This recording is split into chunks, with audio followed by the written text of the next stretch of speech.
Біздің жігіттер, мені жігіттер, керемет жігіттер. Мына біз жігіттер, армандай. Нағыз тартыс, нағыз намыс, нағыз қазақ күресі. Бүгін Жетісу барысы 2026 боз кілемінде облыстың үздік балуандары өзара мықтыны анықтайды. Әр әдіс, әр ұпай көрерменнің делебесін қоздырып, жеңіске деген жігерді айқындайды.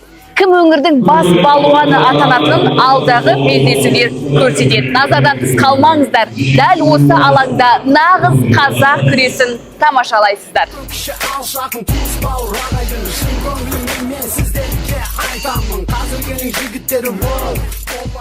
Енді мынау Жетісу барысы деген уақытта біздің жүрегіміз дір қағады. Себеп біз енді үлкен елге айланып келатырмыз, иншалла. Қазірдің өзінде үлкен саяси науқанның қарсаңында өтіп отыр бұл жарыстың өзі, Жетісу барысы. Олай дейтін себебіміз ата заңымыз қабылданды. Құрылтайдың сайлау өтейін деп жатыр жақында 23-інде. Оңға дейін халық кеңесі құрылып жатыр. Үлкен өзгерістер, жақсылықтар болып жатыр. Осындай бір кезеңде мемлекеттің басшысының айтқаны бар. Біз әлемге жар салды ғой. Біз Алтын Орданың ұланымыз. Біз соның жаңағы не ретінде, ізбасар ретінде мемлекетпіз.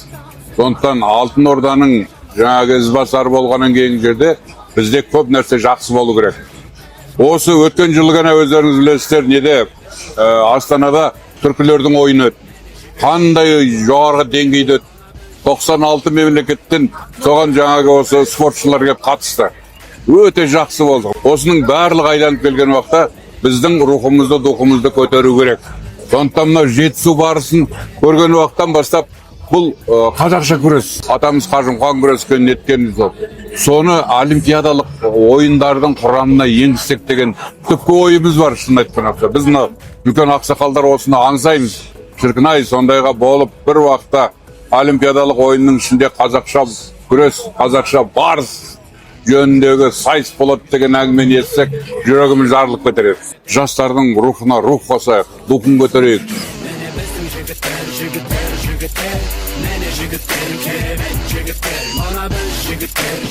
Дәл қазір жеребе тарту рәсімі өтіп, балуандардың алғашқы қарсыластары анықталуда.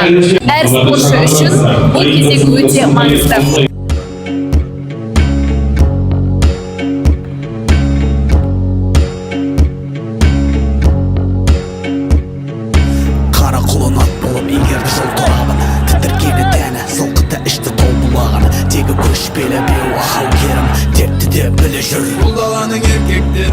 Бүгінгі жарыстың мақсаты 2026 жылғы 15 тамыз күні Астана қаласында республикалық Қазақстан барысы өтеді. Сол жарысқа іріктеу Жетісу барысы болып саналады. Бұл жерде 8 аудан 2 қаладан іріктеліп келген 2 балуаннан осы облыстық жарыста 20 балуан өздерінің бақтарын сынап, финалға шыққан 2 балуан Қазақстан барысына жолдама алып белдеседі. Жетісу облысының намысын қорғайды. Бұл жарысымыз жылдан жылға өтіп жатқан жарыс.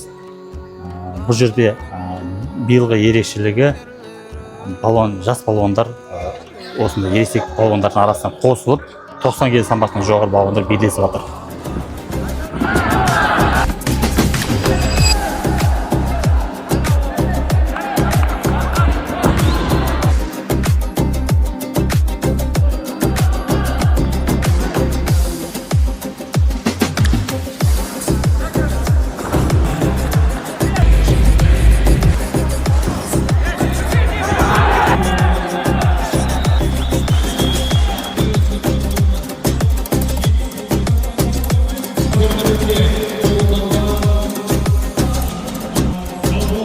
Осы жарыс жоғары деңгейде өтті.